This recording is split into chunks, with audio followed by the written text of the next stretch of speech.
La note vocale du gérant.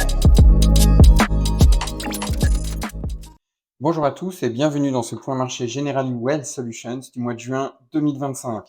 Alors le mois de mai a vu les tensions entre la Chine et les États-Unis retomber quelque peu, un moratoire de 90 jours ayant pris place sur les droits de douane que les deux pays s'étaient imposés.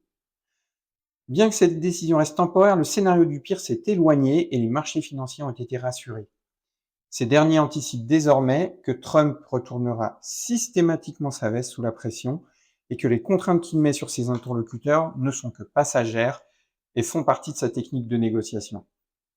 Pourtant, le mois de juin reste toujours chargé d'incertitudes. Le sujet des droits de douane n'est pas clos, puisque les taxes sur les importations américaines sur l'acier et l'aluminium ont été relevées de 25 à 50% et que le délai de 90 jours arrivera à expiration début juillet.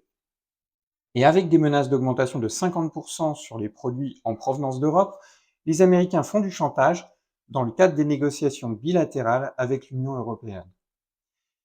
Il y a cependant quelques points positifs, notamment pour les actions européennes qui bénéficient d'un pétrole bas, d'une action proactive de la BCE et des perspectives de relance budgétaire en Allemagne.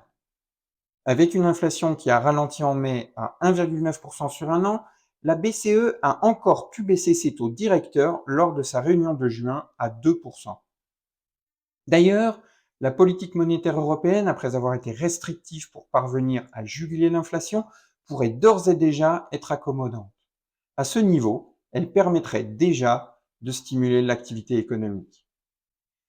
Aux États-Unis, Trump reste un obstacle à la baisse des taux de la Fed. Ses volte-face et ses coups de pression ne lui permettent pas d'y voir plus clair sur les tendances d'inflation, d'autant que l'emploi reste pour le moment toujours résilient. En Chine, les pressions restent déflationnistes. Les effets des droits de douane se font largement ressentir, avec une chute des exportations à destination des États-Unis de 68% sur le mois d'avril. Dans le même temps, les exportations à destination de l'Europe ont augmenté de 28%. Les craintes de voir le marché européen submergé de produits chinois à l'origine destinés au marché américain se matérialisent donc. Il faut dire qu'en termes d'activité, l'économie mondiale souffre désormais des turbulences liées aux annonces des droits de douane. Les indicateurs sont médiocres dans les principales zones et en ralentissement presque partout. Mais pour le moment, les yeux se tournent vers la question de la soutenabilité de la dette mondiale et l'éléphant dans la pièce est bel et bien la dette américaine.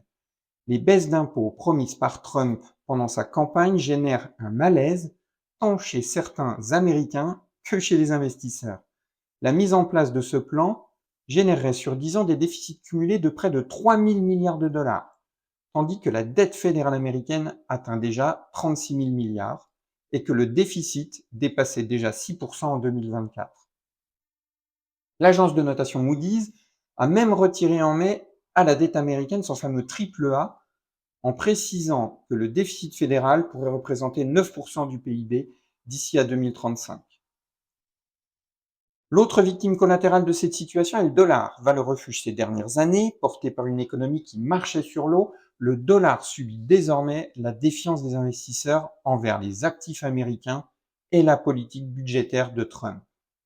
La vigueur relative de l'euro devrait ainsi pénaliser à court terme les entreprises exportatrices européennes.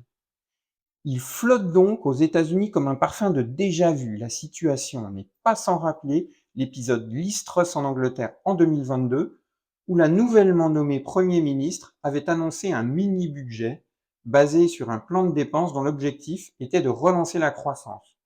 Seulement voilà, le programme de dépenses ambitieux ne trouvait pas de financement clair et avait semé la panique sur les marchés.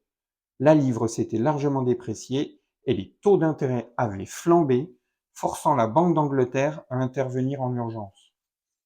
La pression des marchés avait été telle que Liz Truss avait été contrainte de démissionner 44 jours seulement après son arrivée au 10 Downing Street. De là à affirmer que Trump démissionnera si la pression grandit, il y a un pas que nous ne franchirons pas.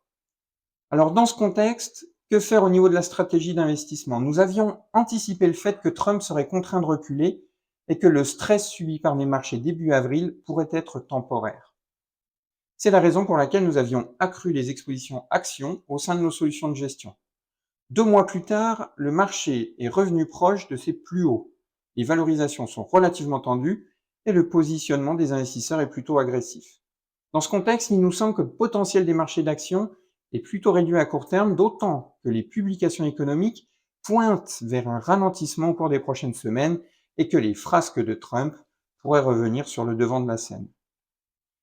Concernant les inquiétudes sur la dette, et particulièrement la dette américaine, elles pourraient bien entendu apporter de la volatilité sur les marchés. Cependant, nous ne croyons pas à un grand soir et encore moins à une faillite. Si jamais le stress des investisseurs se faisait trop pressant, Trump pourrait une nouvelle fois reculer et surtout, la Fed agirait immédiatement.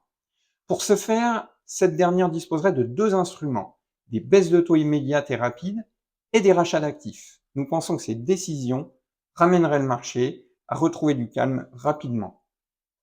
Au final, et dans l'attente d'y voir plus clair, nous avons légèrement réduit nos expositions actions ces derniers jours en prenant des bénéfices sur les positions initiées en avril et qui avaient largement progressé. Merci de votre écoute et à très bientôt pour un prochain point marché Generali Wealth Solutions.